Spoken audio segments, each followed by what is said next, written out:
V Zavrču se obeta pravi nogometni praznik, saj so nabito polne tribune pričakale prvake iz Maribora.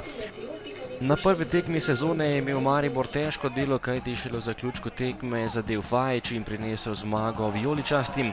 Tole je že prva akcija in priložnost za Mendija, ki je prišel do žoge, na koncu pa meri nekoliko mimo gola, potem pa tudi prva priložnost Zavrča, velika priložnost, da Matjašič je popolnoma zgrešil žogo in ostala je pri začetnem izidu.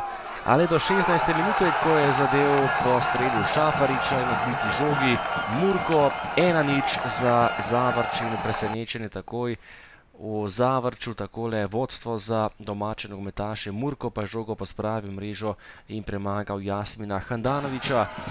Do konca prvega polčasa je bilo še kar naprej živahno pred vrati Maribora.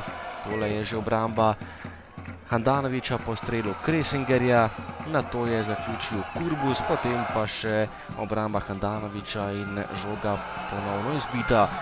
Zavrč bi kmalu povišal svojo prednost, ampak Handanović je imel nekaj sreče, najprej strel Matjašiča, potem pa še Kelenc, ki ni uspel premagati gostujočega vratarja in polčas je končal z izidom 1:0.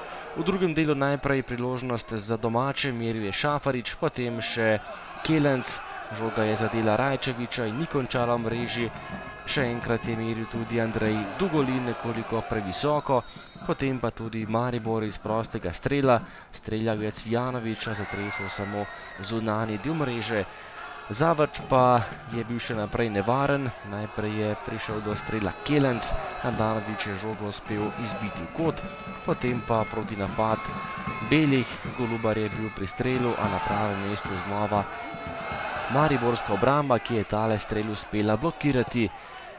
Še enkrat nevarni domači, tokrat je vdaleč meril Kurbus, potem pa velika priložnost vendarle tudi za Maribor. Bohar je bil tisti, ki je prišel sam pred vrata Finka, a slednji je žogo uspel izbiti le v kot za vijoličaste. Tole je še zadnja akcija tekme, žoga pred gol, na pravem mestu Fink, ki je bil odločen pred Fajićem in praznik v Zavrču je doživel vrhunec ob zmagi, ob zadnjem sodniškem pisku, po Olimpiji je padel še Maribor.